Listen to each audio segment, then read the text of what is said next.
Hi students, இது 11th accountancy model first mid term question paper. So இந்த மாதிரி எல்லா கொஷின் பேப்பருமே நம்ம சேனல் இருக்குது, அதெல்லாம் மறக்காமல் போய் பாருங்கள். நான் இதை வாட்ஸ்அப் குரூப்பில் அனுப்பி விட்றேன், அதுக்கு மறக்காமல் வாட்ஸ்அப் குரூப் லிங்க்கில் சேர்ந்துருங்க. ஸோ இந்த மாதிரி 3 வருஷம் கொஷின் பேப்பர் நம்ம சேனலில் இருக்குது, அதனால் நம்ம சேனலை மறக்காமல் சப்ஸ்கிரைப் பண்ணிவிட்டு பெல் பட்டனை கிளிக் பண்ணிடுங்க. உங்களுக்கு இருக்கிறதே மொத்தம் ரெண்டு யூனிட் தான் இருக்கும் ஃபஸ்ட்டு மிட் டர்முக்கு. ஸோ அந்த 2 மிட் டர்மை தரவாக படிச்சுட்டு அதுக்குள்ளே இருக்க 1 மார்க்ஸும் நல்லா படிச்சுக்கோங்க. அட்லீஸ்ட் ஏதாவது கம்பல்சரி உங்களுக்கு க்விஸ் பண்ணலாம். ஸோ அந்த 2 யூனிட் ஃபுல்லாக படிச்சு வச்சுக்கிட்டிங்கன்னா உங்களுக்கு வந்து ரொம்ப சேஃபாகவும் இருக்கும்.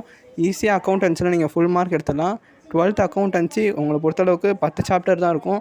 ஸோ அதுக்கு நாங்கள் எல்லா வீடியோஸுமே லைன் பை லைனாக போட்டு வச்சுருக்கோம். கம்பல்சரி எப்படி அட்டென்ட் பண்ணுறது, 5 மார்க் எப்படி அட்டென்ட் பண்ணுறது எல்லாமே. ஸோ அந்த மாதிரி நம்ம வீடியோ நிறையா பாருங்கள், பார்த்தா உங்களுக்கே ஒரு ஐடியா கிடைக்கும். இதோட சேர்த்து லாஸ்ட் 3 வருஷம் கொஷின் பேப்பர் நம்மக்கிட்ட இருக்குது. ஸோ அது எல்லாமே நீங்கள் பார்த்தீங்கனாலே ஓரளவுக்கு உங்களுக்கு நல்ல ஐடியா கிடச்சிரும். நல்லா ப்ரிப்பேர் பண்ணுங்கள், எழுதுங்க. All the best. தேங்க்யூ.